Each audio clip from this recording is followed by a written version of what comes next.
로마서 6장 6절에서 14절까지 말씀. 우리가 알거니와 우리의 옛사람이 예수와 함께 십자가에 못 박힌 것은 죄의 몸이 죽어 다시는 우리가 죄에게 종노로 타지 아니하려 함이니, 이는 죽은 자가 죄에서 벗어나 의롭다 하심을 얻었음이라. 만일 우리가 그리스도와 함께 죽었으면 또한 그와 함께 살 줄을 믿노니, 이는 그리스도께서 죽은 자 가운데서 살아나셨음에 다시 죽지 아니하시고 사망이 다시 그를 주장하지 못할 줄을 알미로라. 그가 죽으심은 죄에 대하여 단번에 죽으심이요 그가 살아계심은 하나님께 대하여 살아계심이니, 이와 같이 너희도 너희 자신을 죄에 대하여는 죽은 자요 그리스도 예수 안에서 하나님께 대하여는 살아있는 자로 여길지어다.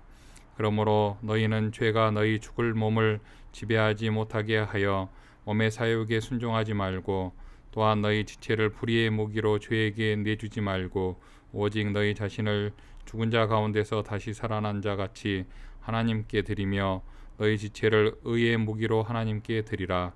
죄가 너희를 주장하지 못하리니, 이는 너희가 법 아래에 있지 아니하고 은혜 아래에 있음이라. 아멘.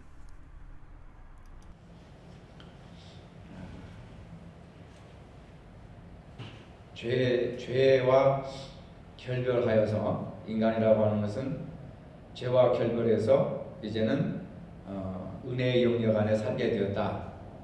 이것이 바로 그리스도와 연합에 의한 원리다. 이걸 얘기하는 겁니다. 오늘 본문은. 그래서 우리가 과거에는 예수를 알기 전에, 복음을 받아들이기 이전에는 죄 가운데 살고 있었습니다.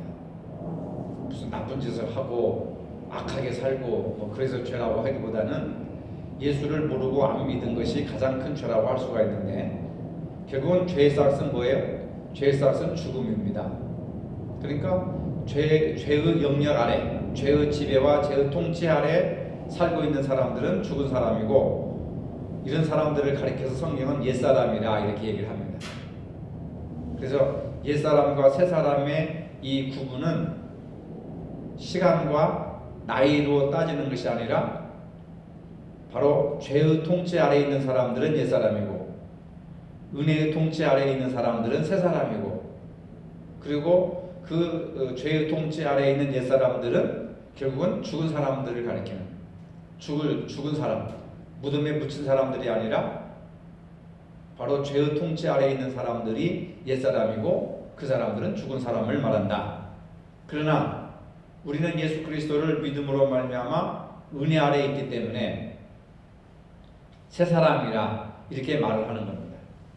그래서 은혜 아래에 있는 사람들을 새 사람, 죄 가운데 있는 사람들을 옛 사람. 근데 이 죄 가운데 있는 옛 사람을 은혜 아래 새 사람으로 옮겨지게 된 것은 그리스도와 연합을 통해서 가능하다는 거예요. 그리스도와 연합이라고 하는 것은 뭘 의미하는 겁니까?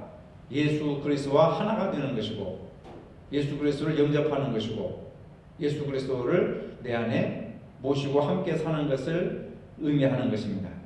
그래서 6절에도 보면은 뭐라고 얘기했느냐면, 우리가 알거니와 우리의 옛사람이, 옛사람이라고 하는 것이 이제 개념이 뭐죠? 옛사람이, 죄의 통치 아래 죽은 사람이, 옛사람이 예수와 함께 십자가에 못 박힌 것은 죄의 몸이 죽어 다시는 우리가 죄에게 종노릇 하지 아니하려 함이니, 옛사람이라고 하는 것은 바로 죄와 죽음의 통치 아래 살았다고 하는 것을 말하는 것입니다.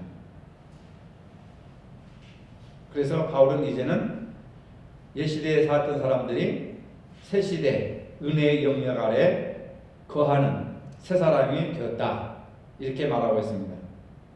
그래서 그 사람이, 옛사람이 새 사람이 되었고, 그리고 이제는 어떻게 됩니까? 죄의 몸이 죽어 다시는 우리가 죄에게 종노릇하지 아니하려 함이니, 죄의 몸이라고 하는 것은 죄에게 종노릇하였던 몸, 즉 죄에게 종노릇하였던 전 인격을 얘기하는 거예요. 몸이라고 하는 것은 우리 육체를 가리키는 것이 아니고 인격을 가리키는 겁니다. 성경에서 몸이라고 하는 말과 육체라고 하는 말을 다르게 써요. 몸은 인격을 말하는 것이고 육체는 우리 이 살과 뼈와 피를 말하는 겁니다. 그런데 이 우리가 바로 죄의 몸 이것은 죄의 인격, 죄의 지배 아래, 죄의 통치 아래에 있는 바로 그 인격을 말하는 겁니다. 그러니까 성경을 여러분들이 읽으시면서 죄의 몸, 그러면 이것은 우리 몸뚱아리를 이야기하는구나 하면 완전히 다른 뜻이죠. 죄의 몸은 우리의 전 인격을 얘기하는 것이고 육체는 피와 뼈와 살을 얘기하는 것이다. 그래서 바울은 이 우리 인격이 죄의 종로로 타있다. 여러분 자신을 가만히 살펴보세요. 나의 인격이 죄의 종노릇을 하고 있는가? 죄의 통치를 받고 있는가? 은혜의 통치를 받고 있는가? 만약에 내가 예수를 믿은 지 오래됐어도 나의 인격이 죄의 지배를 받고 죄가 나를 다스린다면 이 사람은 옛사람이란 말이에요. 예수의 생명이 없는 겁니다. 이걸 우리가 분명히 해야 돼요. 교회가 다 해주는 게 아닙니다. 예수 그리스도가 하시는 거죠. 그래서 바울은 죄에 의해 지배되었던 옛사람을 이야기하는 것이고 동시에 이제는 우리가 죄의 영역에서 떠나 죄의 지배를 받지 않는 새 사람의 상태에 있다. 자동적으로 되는 것이냐? 그것이 아니라 죄의 상태에서 은혜의 상태로 옛사람에게서 새 사람으로 옮기는 것이 바로 그리스도와 연합을 통해서 가능하게 됐다는 겁니다. 그러면 지금 우리는 누구와 연합해 있어야 되느냐? 예수 그리스도와 연합해 있어야 된다는 거죠. 소용없어요, 여러분.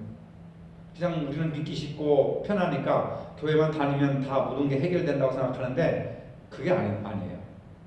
교회라고 하는 것이 다 해결해 주는 건 하나도 없어요. 바로 예수 그리스도가 하시는 거다. 많은 분들이 목회자들도 착각을 하는데 성경이 교회를 위해서 있는 걸로 생각해요.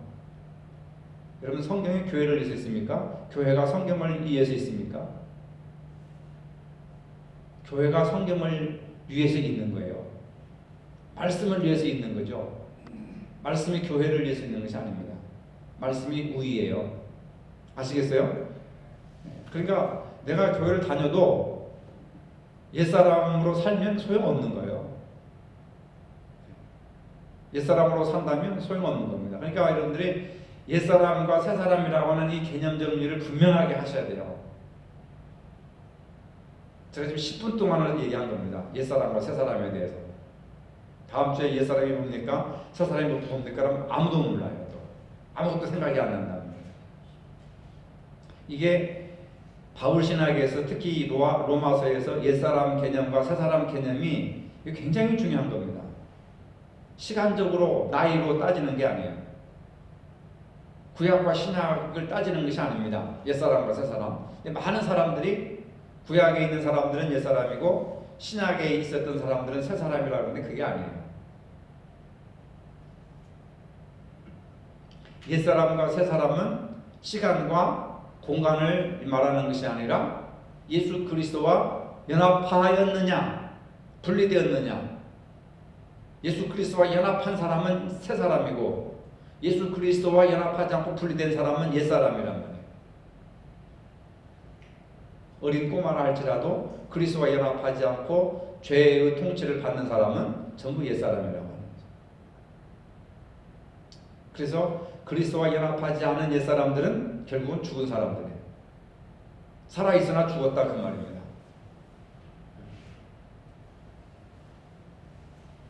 우리가 죽음하면은 생물학적인 죽음, 육체적인 죽음을 얘기하는데 성경은 죽음은 그런 게 아니에요. 하나님과의 관계가 단절되고 예수 그리스도와 연합하지 못한 상태에 있는 사람들을 전부 죽은 사람이라 그렇게 말을 하고 있는 겁니다. 그러니까 보세요, 여러분. 영생을 얻는다고 하는 것이 예수 그리스도와 연합해 있으니까 그 예수 그리스도의 생명의 능력이 나에게 공급되어서 영원히 사는 거예요. 영생을 얻는 겁니다. 교회만 다니면 자동적으로 영생을 얻는 게 아니에요. 예수 그리스도와 연합해야 돼. 연합해야 돼요. 하나가 돼야 된단 말입니다. 나무와 가지가 붙어 있을 때에 그 나무 줄기로부터 가지에게 수액과 영양분이 공급되어서 그 나무 가지가 살아있고 그 가지를 통해서 이파리가 나오고 꽃을 피우고 열매를 맺는 것처럼 예수 그리스도와 연합해 있다고 하는 것은 예수 그리스도와 붙어 있다는 거예요. 그래서 지난 시간을 얘기로 든다면 세례를 통해서, 그 다음에 회개를 통해서, 성만찬을 통해서 예수 그리스도를 믿고 고백함으로써 우리는 예수 그리스도와 연합하게 된다. 근데 많은 교인들이 이런 깊은 어떤 구원론이나 영적인 진리를 모르고 그냥 살아가는 거예요. 얼마나 불쌍합니까, 여러분? 한국 교인들이 무슨 500만, 600만 명이라고, 아니 이단들 빼고 정통 교인들 등록된 정통 이단 사입이 다 빼고 정통 교인들만 한 600만, 700만 정도 된대요. 최근 통계가는. 과거에는 막 1200, 1300만 명 막 부풀려가지고 했는데 그건 다 이단들까지 다 포함시켜가지고 한 것 같아요. 근데 600만, 700만 명이라고 하는데 그 600만, 700만 명들 중에서 오늘 이 로마서에 대한 옛사람과 새사람에 대한 개념과 이 상태를 아는 사람이 별로 없어요. 10분의 1도 안 돼요. 아니 100분의 1도 안 될 거예요. 몰라요, 사람들. 성경에 대해서 모르잖아요. 그러니까 모르니까 열심히라도 내야 되는데 모르고도 열심을 안 내는 사람들은 어떻게 해볼 수가 없잖아요. 배우려고 하고 알려고 하고. 여러분 알고 믿는 거 하고 모르고 믿는 거 하고, 어른들 그러잖아요. 모르고 믿는 게 복되다. 그 모르고 믿는 건 복되다라고 하는 것은 의심하지 않고 믿는 것이 복되다고 그러는 거지 무지한 것을 가리키는 게 아니에요. 의심하지 말고 말씀을 믿으라, 이 얘기는 의심과 무지는 완전히 다른 겁니다. 그렇죠? 그러니까 모르고 믿는 게 복되다, 이 얘기는 의심하지 않고 믿으라, 그냥 의심하지 말고 믿으라, 그 얘기예요. 근데 모르고 믿는 거하고 알고 믿는 거하고는 차이가 나는 겁니다. 모르고 믿으면 방향을 몰라요, 방향. 내가 무엇을 믿을지, 어떻게 믿어야 될지, 왜 이걸 믿어야 될지. 여러분들이 로마서를 완벽하게, 로마서에 나온 바울 사상을 알고 로마서의 내용을 완벽하게 여러분들이 숙지하고 예수를 믿으면요, 이건 엄청난 겁니다. 스스로 방향을 잡아서 찾아 나갈 수 있어요. 스스로가 길을 알기 때문에. 이게 구원론이잖아요. 이 구원론이잖아요. 성경에 있어서 구원론이 굉장히 중요한 거 아니겠습니까? 근데 모르고 덮어놓고 믿다 보면은 도대체 이게 뭐가 뭔지를 모르는 거예요. 실타래가 헝클어지듯이 그냥 헝클어져가지고 방향전환도 못하고, 어려운 일 있을 때 스스로 일어나지도 못하고, 스스로 주님을 찾지도 못하고, 말씀이 이루가 되지도 못하고, 어렵고 힘들 때 말씀을 붙들고 기도하지도 못하고, 이렇게 되어버립니다. 옛사람의 죽어있는 상태를 여전히 가지고 있는 거예요.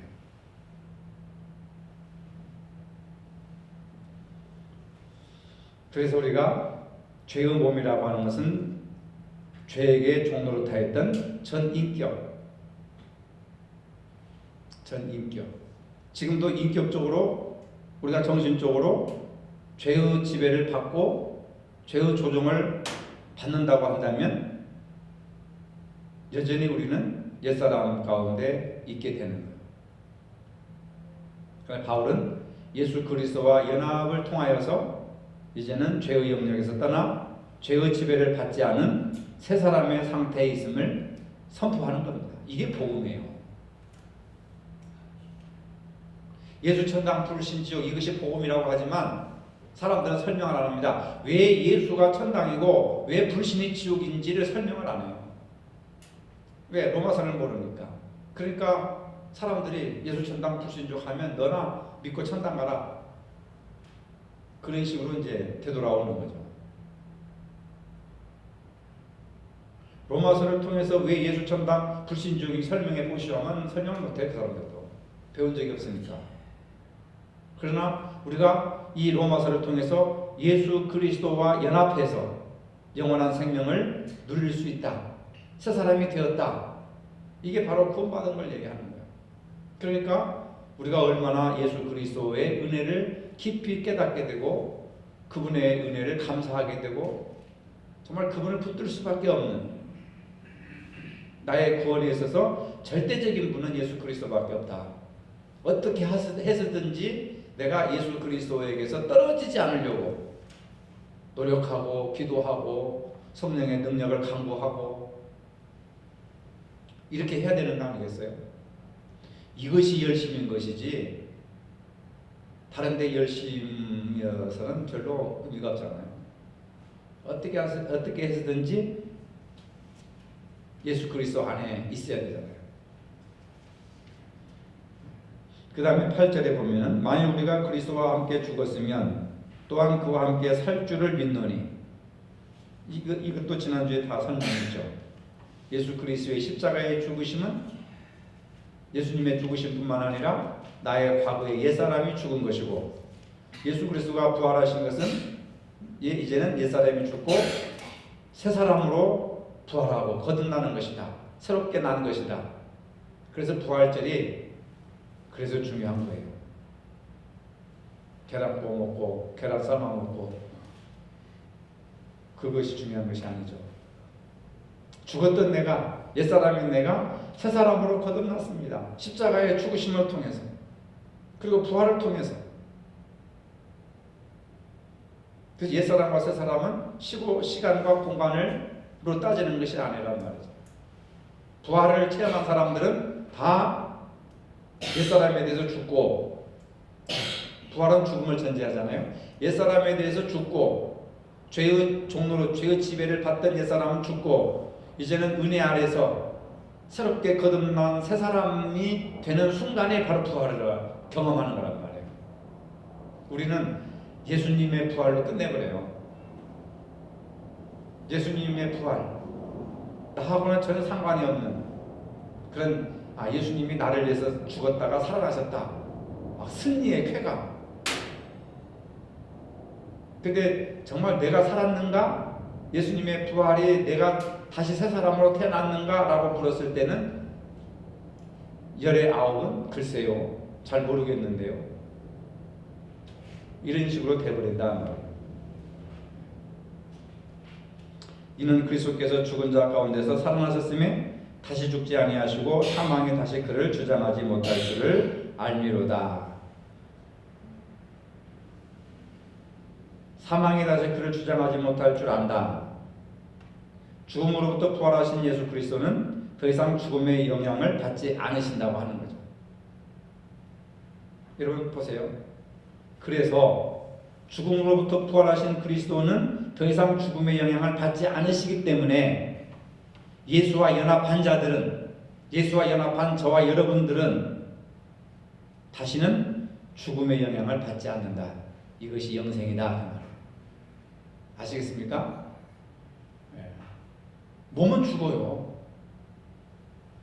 육체는 죽어요. 몸은 죽습니다. 육체는 죽습니다. 그러나 뭐예요? 죽음의 영향을 받지 않는다. 여기서 말하는 몸은 뭐라고 그랬어요? 인격이라는 걸 얘기했잖아요. 인격. 내 육체는 죽어도 인격은 살아있는 거예요. 아시겠어요? 성경에서 몸은 인격을 얘기하는 거예요. 이런 개념이 이렇게 세워지지 않으니까 몸이 다시 사는 것과, 그랬으니까 이 몸이라고 하는 것이 육체로만 생각하는, 성경은 몸과 육체를 분리한다고 그랬잖아요. 몸은 인격을 얘기하는 거예요. 정신을 얘기하는 겁니다. 영을 얘기하는 거예요. 통칭해서. 육체는 뼈와 살과 피를 얘기하는 거예요. 헬라어도 분명히 몸과 육체는 분리가 됩니다. 다른 단어를 쓰고 있어요.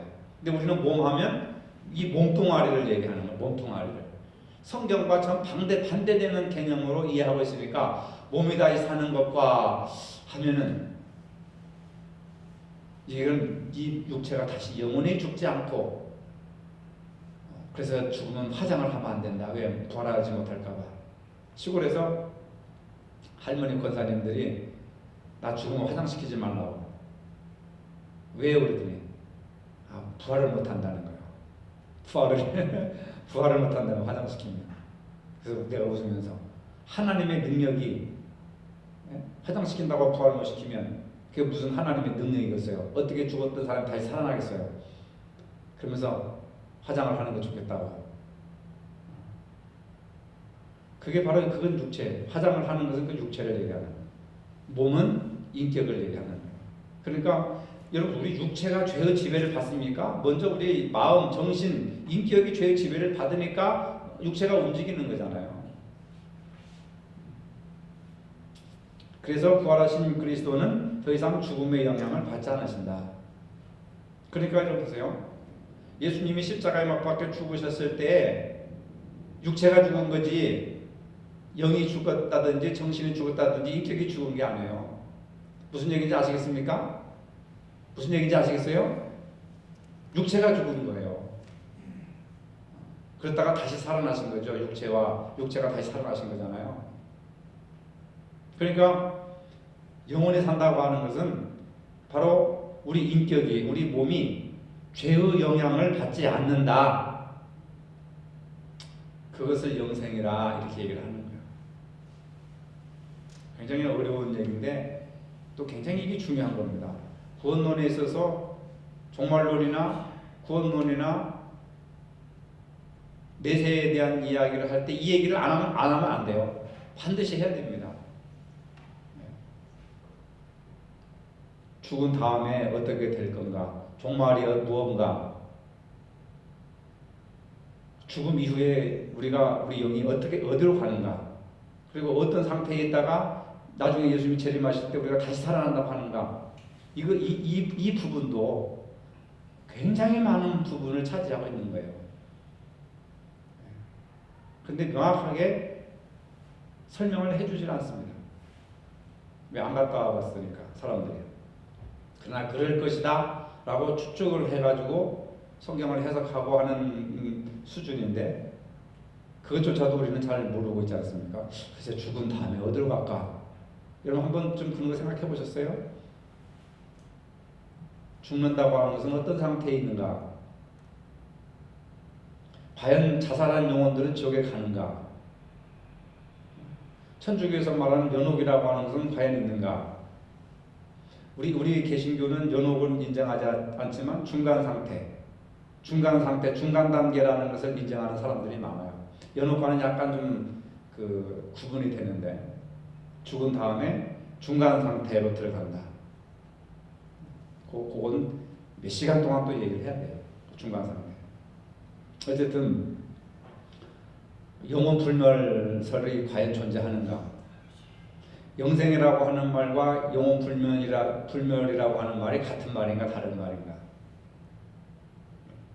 기본적으로 어느 정도 여러분들이 그런 게 딱 단단히 돼 있으면 이런 걸 마음껏 설명하면 탁 이해를 하는데 이 상태 속에서 그걸 얘기해 보면 막 헷갈리기 시작하는 거예요. 그래서 제가 그런 부분에 대해서 잘 얘기를 하지 않습니다. 너무 또 어렵고 민감한 부분이기 때문에. 자, 그래서 사망이 다시 사망이라고 하는 것이 나왔기 때문에 이제 설명을 하는 거예요.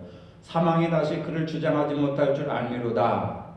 결국 그리스도의 부활은 죽음과 죄의 세력을 깨뜨리신 결정적인 사건을 의미하는 것이기 때문에 이는 잠자는 자들의 첫 열매가 되셨다. 그리고 그리스도와 연합한 사람들은 죽음의 권세를 이기고 승리함을 얻는다. 그러니까 다시는 사망이 그리스도와 연합된 사람들에게는 다시는 사망이 그를 주장하지 못하니까 영생을 누린단 말이에요. 아시겠어요? 영생이라고 하는 것도 굉장히 어려운 단어예요. 그 다음에 10절에 그가 죽으심은 죄에 대하여 단번에 죽으시며 그가 살아계심은 하나님께 대하여 살아계심이니 이와 같이 너희도 너희 자신을 죄에 대하여 죽은 자요 그리스도 예수 안에서 하나님께 대하여는 살아있는 자로 여길지어다.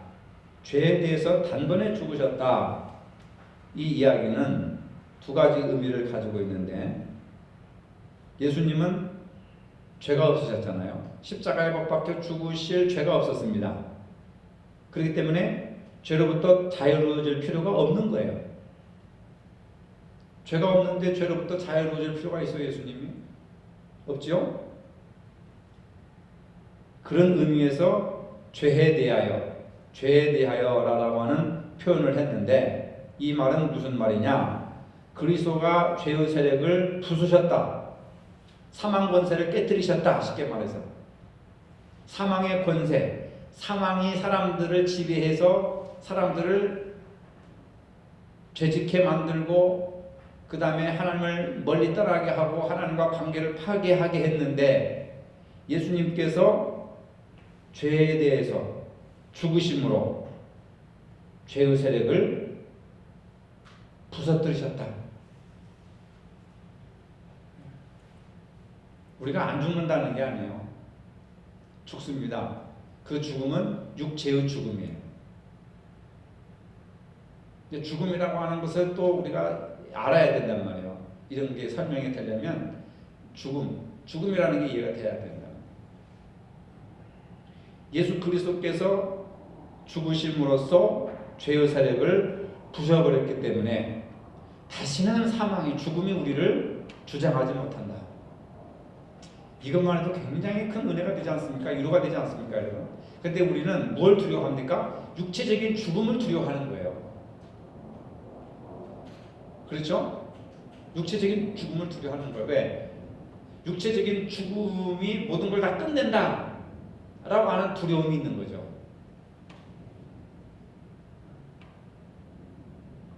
육체적인 죽음은 성경에서 말하는 그 죽음이 아니라고 합니다. 잠자는 거라고. 잠잔다. 이 어린아이가 죽은 것이 아니라 잔다. 달리라군, 소녀야 일어나라. 근데 걔가 깊은 잠에 빠져 있다든지 졸도를 했다든지 이런 상태가 아니라 완전히 생물학적으로 죽어있는 상태에 있는 아이를 일으켜 세운 거예요. 나사로가 죽어서 나흘씩이나 되어서 냄새가 났는데 완전히 생물학적으로 죽은 거잖아요. 그 죽은 자를 일으켜 세우신 거예요, 예수님께서. 그 얘기는 뭐냐면 육체적인 죽음은 바로 반드시 다시 육체적인 죽음 이후에 영원한 삶이 있다고 하는 것을 보여주는 겁니다. 그래서 예수님의 우리가 생각하는 이 죽음이라고 하는 것은 육체적인 죽음을 얘기하는 게 아니에요. 그래서 죄가 사망을 가져오고 그 죄가 가져온 사망의 권세를 예수님이 깨뜨리셨다는 거예요. 예수님의 육체적인 죽음을 통해서. 아시겠어요? 그래서 영원한 미래의 세계가 열리지 않습니까? 그러니까 어떻게 보면 우리 그리스도인들은 로마서를 깊이 공부하면은 죽음에 대한 공포가 사라지는 겁니다. 이 죽음이라고 하는 것은 삶의 또 다른 한 형태다. 삶의 연장이다. 지금 저도 윤리를 전공했지만 윤리에서 죽음에 대한 것도 공부를 많이 했는데, 죽음이라고 하는 것은 삶의 또 다른 형태. 지금 거기까지 가는 거예요. 죽음도 삶이다. 삶의 일부분이다. 이렇게 여기까지 이렇게 얘기를 하는 겁니다. 거기서 말하는 죽음은 이제 육체적인 죽음을 얘기하는 거죠. 근데 예수님께서 그리스도가 죄의 세력을 부셔버렸다. 죽음의 권세를 부셔버렸다. 그래서 우리는 육체적인 죽음에 대한 공포를 극복할 수 있다. 그리고 예수님께서 다른 사람들의 죄의 형벌을 대신 지셨다는 것. 죄에서 자유를 얻게 하면 바로 그런 거예요. 예수 그리스도께서 죄의 건세를 깨뜨려 버리시고 그리고 사람들의 죄의 형벌을 대신 지셨기 때문에 우리는 육체적인 죽음 속에 빠지지 않고 그리고 죄의 형벌을 우리가 질 필요가 없다. 그 다음에 12절에 그러므로 너희는 죄가 너희 죽을 몸을 지배하지 못하게 하여. 이해가 되죠? 이렇게 설명을 듣고 성경을 읽으면 다 나옵니다. 그러므로 너희는 죄가 너희 죽을 몸을 지배하지 못한다. 왜 못합니까? 죄가 왜 우리 죽을 몸을 지배하지 못하는 거예요? 예수님이 죄의 권세를 깨뜨려 버리셨고, 그러니까 이제 죄는 이제 없어진 거예요. 죄가 있어야 죽음을 가져오는 거예요. 죄의 삭은 사망이라고 하는 것은 죄 때문에 죽음이 오는 거예요. 죄 때문에. 아시겠어요? 죄 때문에 죽음이 오는데 예수님이 죄의 권세를 깨뜨리셔 버렸기 때문에 죽음이 오지 않는다. 여기서 말하는 죽음은 육체적인 죽음을 말하는 것이 아니라 몸은 뭘 가리킨다고 그랬어요? 몸은 뭘 가리킨다고 그랬습니까? 예. 인격적, 정신적 또는 영적. 예. 육체는 살과 뼈와 피. 이거 눈에 보이는 거.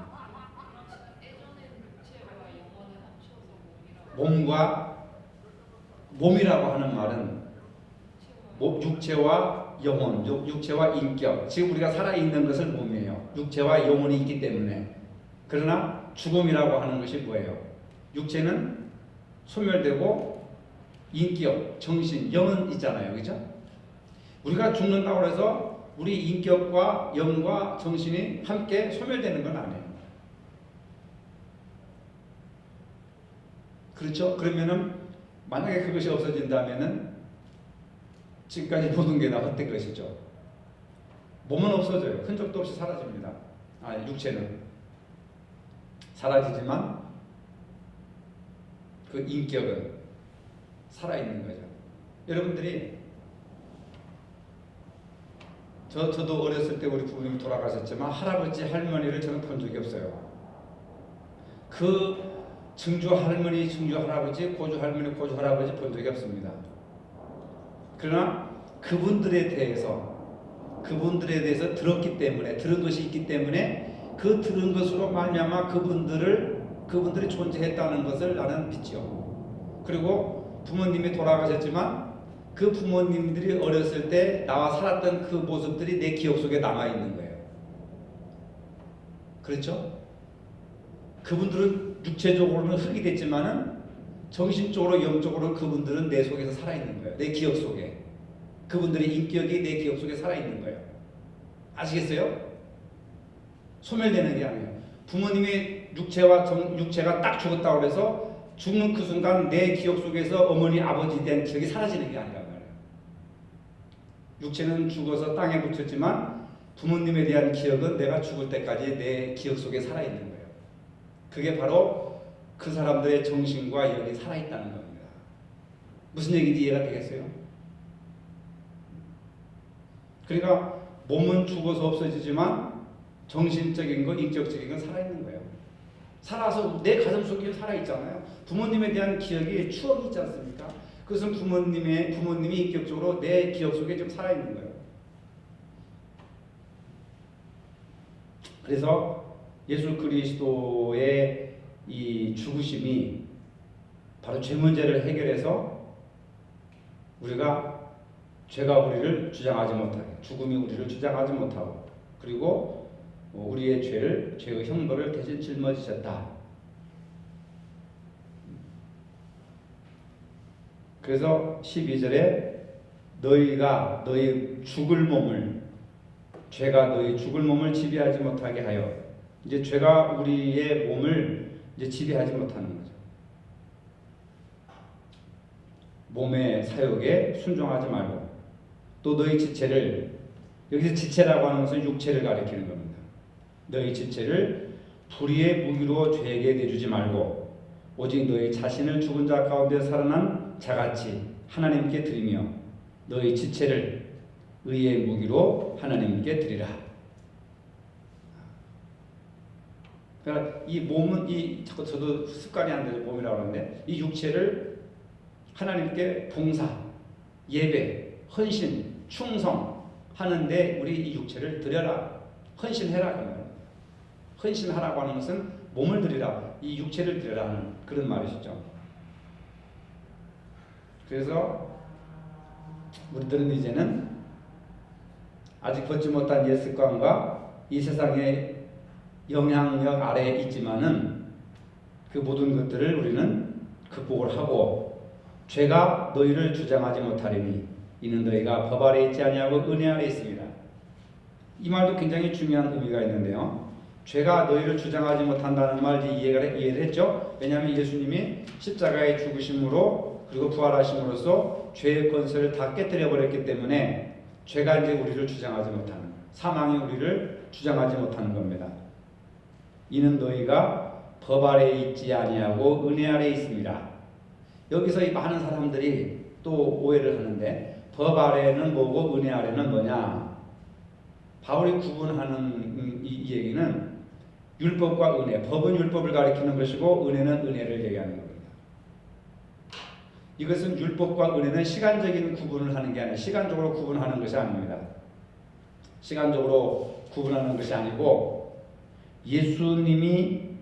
사람들은 예수님이 오시기 전을 율법 시대, 예수님이 오신 이후의 시간을 은혜 시대라고 하는데 초기에 내가 이야기했던 것처럼 예수 그리스도와 연합하지 못하는 사람들은 전부 옛사람이고 연합한 사람들은 은혜 아래 있는 사람들인데 구약시대 때도 우리가 아브라함에 대해서 얘기했잖아요. 로마서에서 아브라함이 하나님을 믿음의 그 믿음으로 이루어졌다.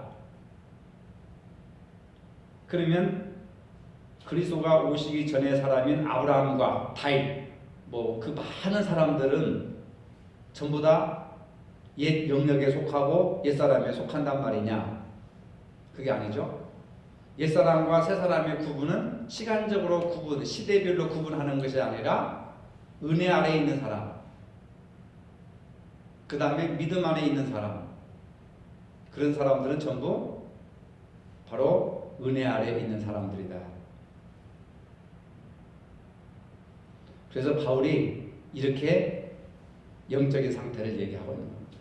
제가 볼 때는 바울의 이 신학적인 통찰력이 정말 대단한 거예요. 대단한 겁니다. 어떻게 이런 사상들이 어떻게 바울에게서 나왔는가? 예수님 다음으로 저는 바울을 위대하게 보는데 로마서를 읽을 때마다 엄청난 이야기들을 막 읽는 것 같아요. 아무리 그 세계적인 철학자라든지 이런 사람들이 책을 써놨어도요, 읽기만 어렵지 읽어보면은 대단한 거죠. 사실은 인류 역사 속에서 대단한 것이지만은 그 아무리 위대한 철학자 소크라테스나 플라톤도 이런 사람들도 대단한 사람들이거든요. 바울의 버금가는 위대한 사상가들인데 이렇게 복음에 대해서 구원에 대해서 바울처럼 명확하게 얘기하는 사람들이 인류 역사에서는 없어요. 바울도 철학자입니다. 신학자요, 철학자입니다. 그 헬라 철학자죠, 바울도. 그러니까 위대한 겁니다. 이게 여러분들이 로마서만 정확하게 이해를 해도요, 다른 성경 다 이해할 수 있어요. 로마서만 이해하면. 근데 로마서가 교리서고 철학과 신학이 섞여 있기 때문에 좀 어렵기는 어려워요. 근데 기본적인 개념, 몸, 육체, 옛사람, 새사람, 믿음, 의, 이신, 칭의 이런 개념들이 어려우니까 로마서를 못 읽죠. 개념만 기본적인 몇 가지 개념만 이해하면은 로마서를 읽는 데는 여러분들도 큰 무리가 없을 듯. 수요일날 저와 함께 성경 공부를 같이 하시면은 여러분들은 로마서를 무난히 읽을 수 있고 기독교의 이친주 마틴 루터 킹이 로마서를 그 반지에 있는 다이아몬드라고 했어요. 로마서를. 성경이 반지라고 한다면 로마서는 그 반지 위에 끼어져 있는 다이아몬드다. 여러분, 반지가 다이아몬드가 꼈기 때문에 가격이 있는 것이죠. 물론 다 중요하지만은 그만큼 로마서가 차지하는 비중은 크고 놀랍다. 로마서를 모르고 우리가 신앙생활 한다는 게 얼마나 무모한 것이고 겁이 없는가 하는 것을 다시 한번 깨달을 수 있고, 오늘 말씀을 깊이 한번 묵상해 보시기를 바랍니다. 거룩하신 하나님, 감사합니다. 비록 소수의 인원이지만 이게 수요일 밤 말씀을 사모하여서 나와서 로마서 6장을 같이 또 함께 나눌 수 있도록 인도하심을 감사를 드립니다. 옛사람이 무엇이고 새사람이 무엇이고 또 어떤 상태에 있고 또 예수 그리스도의 연합을 통하여서 어떻게 우리가 새사람이 되고 의로워졌는지를 바울의 편지를 통해서 깨닫게 해주시니 감사를 드립니다. 예수 그리스도의 연합의 원리를 깊이 새기게 하시고 항상 은혜 가운데 새사람으로서 거듭난 삶을 살아갈 수 있는 은혜를 더하여 주시옵소서. 특별히 강구학교는 이번 주 토요일 날 우리 주일학생들을, 중고등학생들을 상대로 해서 봄방학 1일 성경 캠프를 실시하고자 합니다. 하나님께서 함께 해주시고 많은 친구들이 와서 예수 그리스도를 영접하고 또 새로운 신학기를 출발하는 데 힘을 얻는 그러한 날이 될 수 있도록 축복하여 주시옵소서. 예수님의 이름으로 기도합니다. 아멘.